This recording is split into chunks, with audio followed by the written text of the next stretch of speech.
Ahoy there! Captain Benzie here, coming at you with another Command & Conquer Rivals video. In this replay analysis, I am going to be continuing the theme of dealing with rushes. Now, so far we've covered things like bike rushes and laser drone rushes, both of which are, of course, NOD strategies. But GDI players do sometimes try out to a jump jet trooper rush. Now, jump jet trooper rushes are... they always make me chuckle just a little bit. Ultimately, jump jet troopers have had their damaged vehicles, harvesters, nerfed a couple of times already because this strategy has just been so commonplace in lower ranks. I've not actually seen one in a long time, but fortunately, the Tank Engine 72, one of the moderators of the Command & Conquer Rivals subreddit, has stepped up with a replay. Normally, I wouldn't worry too much with a Jump Jet Trooper replay. As long as you've got militants or riflemen, they're dead easy to deal with. But what happens if, like Tank Engine here, you open War Factory into him? Well, let's have a look what he does. So at the beginning of this game, we have the Tank Engine 72 versus... I'm going to pause this a second. PP Wee Wee. Come on, people, okay? Maybe it's because I have a YouTube and a Twitter and all of that kind of thing associated with it. Come join me on Twitter, by the way. Maybe I'm just more sensitive to branding, but why the hell would you call yourself PP Wee Wee? Like, seriously? You just look like an idiot. Anyway, so, the Tank Engine here opens up with War Dogs, PP Wee Wee opens up with Jump Jet Troopers. Of course, even though they're 2 levels down, as you'll see, those Jump Jet Troopers just do some serious damage to those War Dogs while taking almost nothing in response. Of course, they're 40 cost for the Jump Jet Troopers, 10 for the War Dogs. Now, Tank Engine does a fantastic little move here. If the Harvester was left where it was, then the Jump Jet Troopers can use their Jump Jets to jump around the battlefield and get to either side of the Harvester, causing the War Dogs to have to chase after them. What Tank does here is push that Harvester into the corner field. That now means that whether the Jump Jet Troopers are in that bottom hex or in that right-hand hex, they are always going to be next to the War Dogs and taking damage. They have nowhere to run to lead the dogs on a merry chase. That is a brilliant start there. Now again, all it takes is for PP Wee Wee to turn around and just hammer the dogs again, and suddenly we're down to 2 Jump Jet Troopers and 2 squads have been taken. So far, every War Dog squadron that is destroyed is 10 cost to Tank Engine. Every Jump Jet Trooper squad that PP Wee Wee pulls out is a 40 cost. So as it stands, so far, I've been trying to keep count here, you can see PP Wee Wee has 1 building open and 40 Tiberium.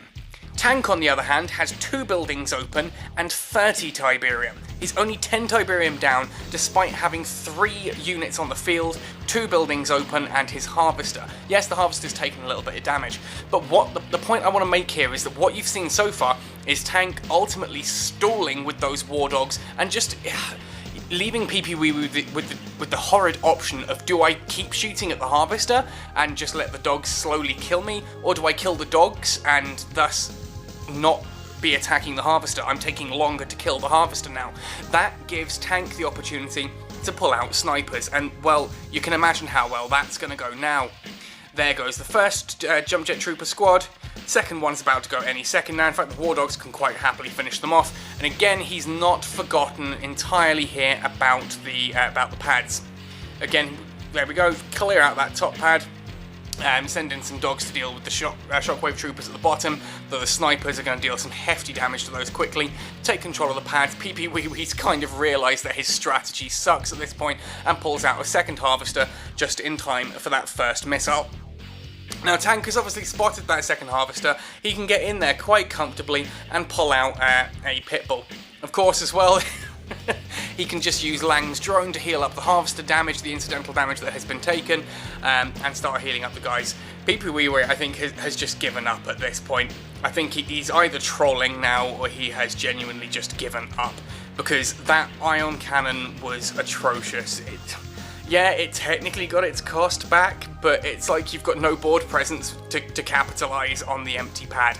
Like, the best you can do is stall, and as you can see, well, we've got the, we've got the tech lab open now.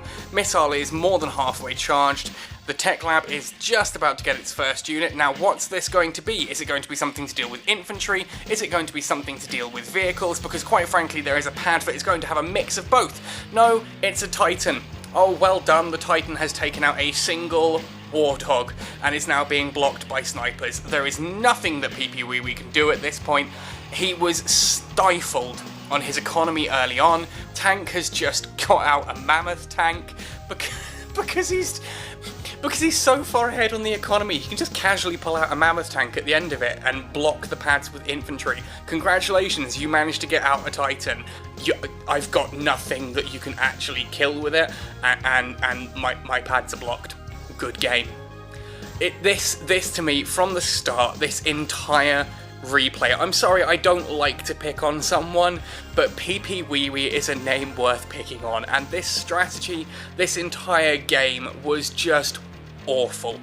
Spam jump jet troopers and hope to get a harvester kill early on because you've got no cheap units in your deck whatsoever, and all it takes is for someone to be able to stall that harvester's death for long enough to start pulling out some real heavy anti-infantry, and then good game.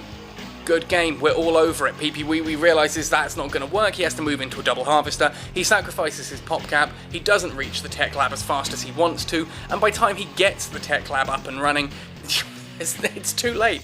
It's too late, the game's over.